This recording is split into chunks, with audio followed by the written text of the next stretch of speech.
एक समय महर्षि द्वैपायन व्यास जी हस्तिनापुर आए। उनका आगमन सुन महाराज धृतराष्ट्र ने उनका आदर सम्मान कर राजमहल में व्यास जी को सुवर्ण के सिंहासन पर विराजमान कर अर्ध पाद्य आचमन से उनका पूजन किया। व्यास जी के स्वस्थ चित्त होने पर राजरानी गांधारी ने महर्षि व्यास जी से हाथ जोड़कर प्रश्न किया कि महाराज, आपसे हमारी प्रार्थना है कि स्त्रियों को कोई ऐसा व्रत सरल पूजन बताइए जिससे सुख, पुत्र पौत्र परिवार सदा सुखी रहे। इतना सुनकर व्यास जी ने कहा, वह श्री महालक्ष्मी व्रत है जिसका पूजन प्रतिवर्ष अश्विन कृष्ण पक्ष की अष्टमी को किया जाता है। तब राजरानी गांधारी ने कहा, महात्मन, वह व्रत कैसे आरंभ होता है, किस विधान से पूजन होता है, यह विस्तार से बताने का कष्ट करें।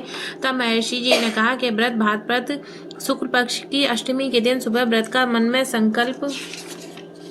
संकल्प कर किसी जलाशय में जाकर स्नान कर स्वच्छ कपड़ा पहनकर ताजी दूर्वा से महालक्ष्मी जी को जल का तर्पण देकर प्रणाम करना चाहिए। फिर घर आकर शुद्ध 16 धागों का एक गंडा बनाकर प्रतिदिन एक गांठ लगानी चाहिए। इस प्रकार 16 दिन का 16 गांठ का एक गंडा तैयार कर अश्विन मास की कृष्ण पक्ष की अष्टमी को व्रत रखकर मंडप बनाकर चंदोवा तानकर उसके नीचे माटी के हाथी पर महालक्ष्मी की मूर्ति स्थापित कर तरह तरह की पुष्प मालाओं से महालक्ष्मी जी का हाथी का पूजन करके कई पकवान सुवासित पदार्थों का नैवेद्य समर्पण करें और श्रद्धा सहित महालक्ष्मी से व्रत करने से आप लोगों को राजलक्ष्मी सदा स्थिर रहेगी। ऐसा विधान बताकर व्यास जी अपने आश्रम को प्रस्थान कर गए। इधर समय अनुसार भाद्रपद मास की शुक्ल पक्ष की अष्टमी से समस्त राजघरानों की नारियों व नगर स्त्रियों ने महालक्ष्मी जी का व्रत आरंभ कर दिया। बहुत सी नारियां गांधारी के साथ प्रतिष्ठा मान हेतु व्रत का साथ देने लगी। कुछ नारी माता कुंती के साथ भी व्रत का आरंभ करने लगी। ऐसा होते होते 15 दिन व्रत के समाप्त होकर 16वां दिन अश्विन कृष्ण पक्ष की अष्टमी का आ गया। उस दिन प्रातः काल से नगर नारियों ने उत्सव मनाना आरंभ कर दिया। समस्त नर नारी राजमहल में गांधारी जी के यहाँ उपस्थित हो तरह तरह से महालक्ष्मी जी के मंडप और माटी के हाथी बनाने सजाने की तैयारियां करने लगे। गांधारी जी ने नगर की सभी प्रतिष्ठित नारियों को बुलाने को सेवक भेजे, पर माता कुंती को नहीं बुलवाया और न कोई सूचना भेजी। उत्सववाद की धुन गुजारने लगी जिससे सारे हस्तिनापुर में खुशी की लहर दौड़ गई। माता कुंती ने इसे अपना अपमान समझकर बड़ा रंज मनाया और व्रत की कोई तैयारी न की। इतने में महाराज युधिष्ठिर, अर्जुन, भीमसेन, नकुल, सहदेव सहित 5 पांडव उपस्थित हुए। अपनी माता को गंभीर देख अर्जुन ने प्रार्थना की, माता आप इतनी दुखी क्यों हो? तब माता कुंती ने कहा, बेटा, जाति अपमान से बढ़कर कोई दुख नहीं है। आज नगर में श्री महालक्ष्मी व्रत उत्सव में रानी गांधारी ने सारे नगर की औरतें सम्मान से बुलाई है, पर ईर्ष्यावश मेरा अपमान कर उत्सव में नहीं बुलाया है। पार्थ ने कहा, माता, क्या वह पूजा विधान सिर्फ दुर्योधन के महल में ही हो सकता है? आप अपने घर नहीं कर सकती? तब कुंती ने कहा, बेटा, कर सकती हूँ, पर साज सामान इतनी जल्दी तैयार नहीं हो सकता, क्योंकि गांधारी के 100 पुत्रों ने माटी का विशाल हाथी तैयार करके पूजन का साथ सजाया है। वह ऐसा विधान तुमसे ना बन सकेगा। तब पार्थ ने कहा, आप पूजन की तैयारी कर नगर में बुलावा भेजे। मैं ऐसा हाथी पूजन को बुला रहा हूँ जो आज तक हस्तिनापुर वासियों ने न देखा होगा न पूजन किया होगा। मैं आज ही इंद्रलोक से इंद्र का हाथी ऐरावत जो पूजनीय है उसे बुलाकर तुम्हारी सेवा में उपस्थित कर दूंगा। आप अपनी तैयारी करें। इधर माता कुंती ने सारे नगर में पूजा कर ढिंडोरा पिटवा दिया और पूजा की विशाल तैयारी होने लगी। तब अर्जुन ने सुरपत को ऐरावत भेजने का पत्र लिखा और एक दिव्य बाण में बांधकर धनुष पर रखकर देवलोक इंद्र की सभा में फेंका। इंद्र ने बाण से पत्र निकालकर पढ़ा तो आश्चर्य से अर्जुन को लिखा कि हे पांडुकुमार, ऐरावत भेज तो दूंगा, पर वह इतनी जल्दी स्वर्ग से कैसे उतर सकता है? तुम इसका उत्तर शीघ्र लिखो। पत्र पाकर अर्जुन ने बाणों का रास्ता बना के हाथी उतारने की प्रार्थना लिख पत्र वापस कर दिया। इंद्र ने मातली सारथी को आज्ञा दी कि हाथी को पूर्ण रूप से सजाकर हस्तिनापुर में उतारने का प्रबंध करो। महावत ने तरह तरह के साज सामान से ऐरावत को सजाया।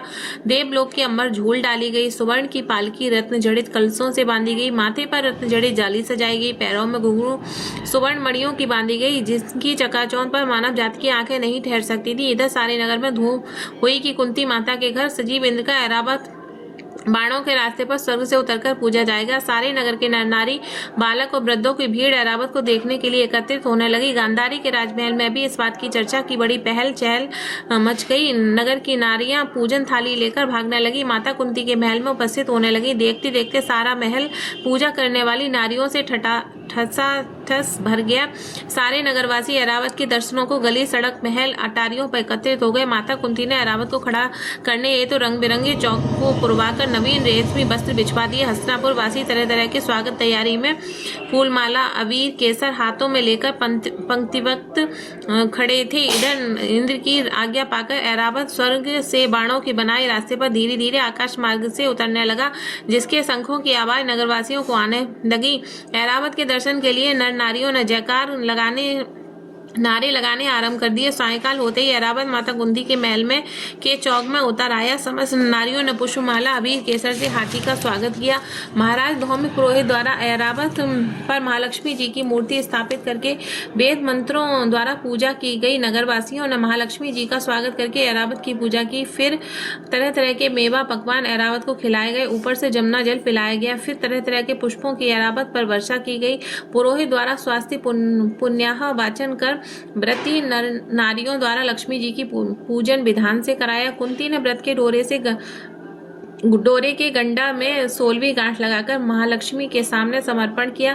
ब्राह्मणों को पकवान मेवा मिठाई देकर भोजन की व्यवस्था की गई। तब वस्त्र द्रव्य स्वर्ण अन्न आभूषण देकर ब्राह्मणों को संतुष्ट किया। तत्पश्चात सभी व्रत नर नारियों ने महालक्ष्मी जी को दीपक जलाकर प्रेम से संपूर्ण पूजन कर आरती आरंभ की। माता लक्ष्मी कर कृपा करो हृदय में वास, मनोकामना सिद्ध कर पूर्वो मेरी आस, यही मोर अरदास हाथ जोर विनती करूं, जगत जननी जगदम्बिका सब विधि सुख करो सुभाष। जय माता की।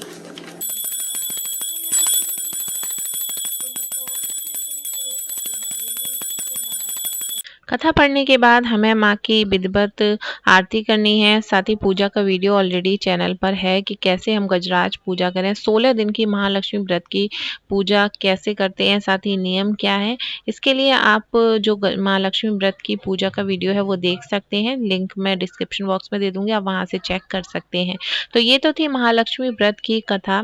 साथ ही कथा को आप हर शुक्रवार भी पढ़ सकती हैं। महालक्ष्मी की कृपा सदैव सबके जीवन पर बरसती रही, इसके लिए महालक्ष्मी को प्रसन्न जरूर करें। माँ लक्ष्मी का विशेष पर्व होता है 16 दिन का, तो इस पर्व को जो भी लोग मनाते हैं उस दिन इस कथा को जरूर पढ़ें। साथ ही एक दूसरी कथा भी होती है चोल देवी वाली, तो जो हम मार्केट से बुक लाते हैं उसमें दोनों कथा दी हुई होती है। अगर आपके पास टाइम है तो आप दोनों कथा डेली पढ़ सकते हैं, चाहे तो शुक्रवार शुक्रवार पढ़ सकते हैं या फिर 16 दिन जो व्रत चलता है उसमें कर सकते हैं।